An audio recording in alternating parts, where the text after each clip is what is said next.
Je vous emmène à présent en Corée du Sud. 2 ans, c'est le temps que dure là-bas le service militaire. Il concerne plusieurs centaines de milliers de jeunes.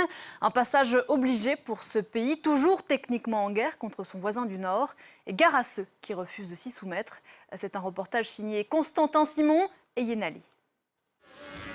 Un rite de passage pour tous les jeunes hommes en Corée du Sud. Seung-ho a 23 ans et dans quelques jours, il va partir à l'armée. Dernier week-end avec ses amis.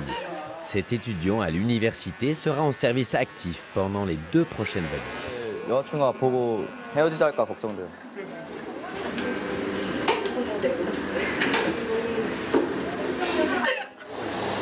잘생겼어. Cheveux rasés, Seung-ho va profiter de ses derniers jours en civil avant de revêtir l'uniforme de soldat. Près de 2000 nouveaux conscrits de tout le pays arrivent chaque semaine au centre d'entraînement de l'armée coréenne, à 3 heures de Séoul. C'est le plus grand camp d'entraînement militaire en Corée. Amis et familles viennent soutenir ces jeunes hommes dans leur premier pas pour devenir soldats. Nous retrouvons Seung-ho, cette fois-ci accompagné de ses parents.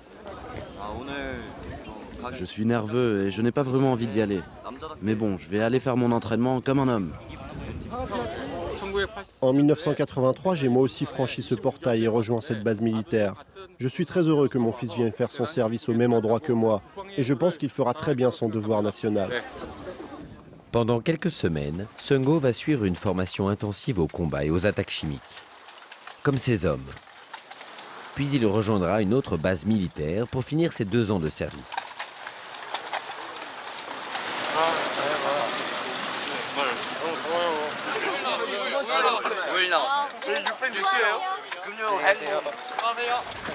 Après leur service militaire, ces hommes resteront des réservistes pour encore 8 ans.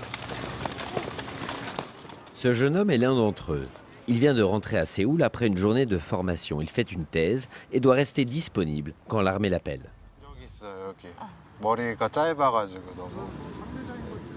En 2010, pendant son service, il était affecté à la fameuse DMZ, la zone frontalière dite démilitarisée. Cette année-là, des affrontements en mer au large des 2 Corées avaient fait des dizaines de morts. Nous ne savions pas combien de temps les tensions allaient durer. On devait être en novembre, il faisait un froid glacial, on était là à attendre et je me demandais si on allait partir à la guerre. Malgré cet incident, Lee a ressenti de la compassion pour ses homologues du Nord. On regardait de l'autre côté, ils mettaient des filets dans les arbres. On m'a dit qu'ils essayaient d'attraper des oiseaux parce qu'ils n'avaient pas reçu leur ration. Ce réserviste a apprécié son service. Mais tout le monde n'a pas un avis positif sur l'armée. On les appelle les objecteurs de conscience, ceux qui, pour des raisons idéologiques ou religieuses, refusent de servir dans l'armée. Des criminels, selon les tribunaux coréens. Des ONG prennent leur défense. En plein cœur de Séoul, ces activistes ont installé cette cage. Dedans, cet homme, un pacifiste qui a été condamné à 18 mois de prison pour avoir refusé de faire son service militaire. Il est aujourd'hui libre, mais beaucoup d'autres sont en prison. La Corée du Sud est le pays au monde qui compte le plus d'hommes emprisonnés pour avoir refusé de faire leur service militaire. Même libérés, ils sont victimes de discrimination.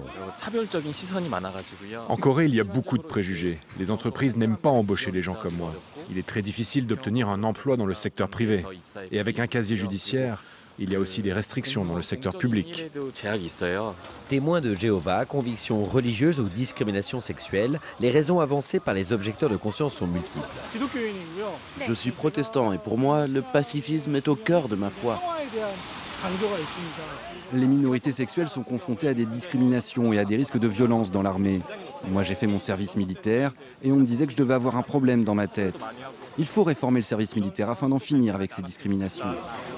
Ces manifestants demandent un service alternatif, une idée sur laquelle travaille le gouvernement actuel.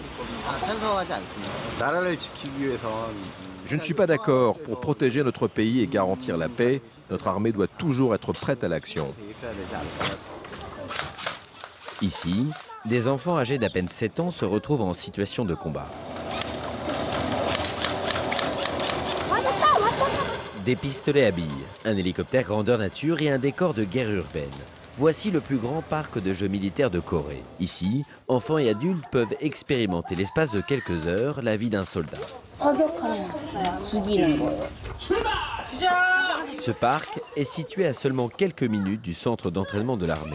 L'État a fourni 9 millions de dollars, la moitié du financement du parc. L'autre partie a été donnée par la mairie, dans l'espoir de stimuler le tourisme.